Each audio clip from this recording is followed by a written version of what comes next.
Welcome to the Cardinal Minute with your host and chair of the University of Louisville Department of Medicine, Dr. Kim Williams. Well, good morning, everyone, and welcome to this week's version of the Cardinal Minute. It's my pleasure to introduce our Gaspar Carrasquer 2022 lecturer, Dr. Alan Yu.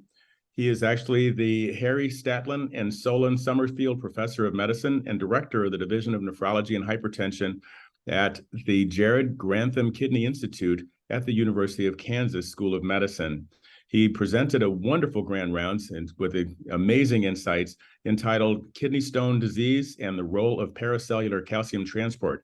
Dr. Yu, can you summarize your major points for us? Yeah, thank you, Dr. Williams, and I appreciate your inviting me to talk.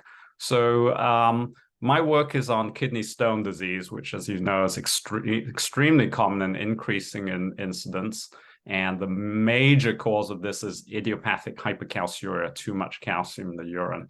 So we've studied a protein that is in the tight junction of the proximal tubule and responsible for paracellular calcium reabsorption, meaning calcium that goes in between cells. When we knock out this Claudin 2 in mice, they are hypercalciuric and they have deposition of calcium in the form of calcium phosphate in the inner medulla of the kidney, which mimics the first step in kidney stone disease, which is Randall's plaques.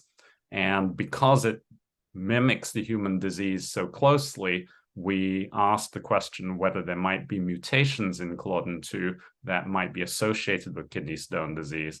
And it turns out there are both common SNPs, single nucleotide polymorphisms in the Claudin 2 gene that increase stone risk a modest amount. And we discovered a family in Iran with a very rare coding region mutation in Claudin 2 that is associated with both male infertility and kidney stone disease.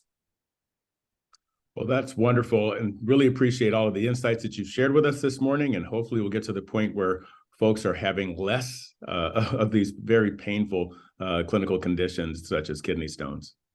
Indeed. Thank you very much.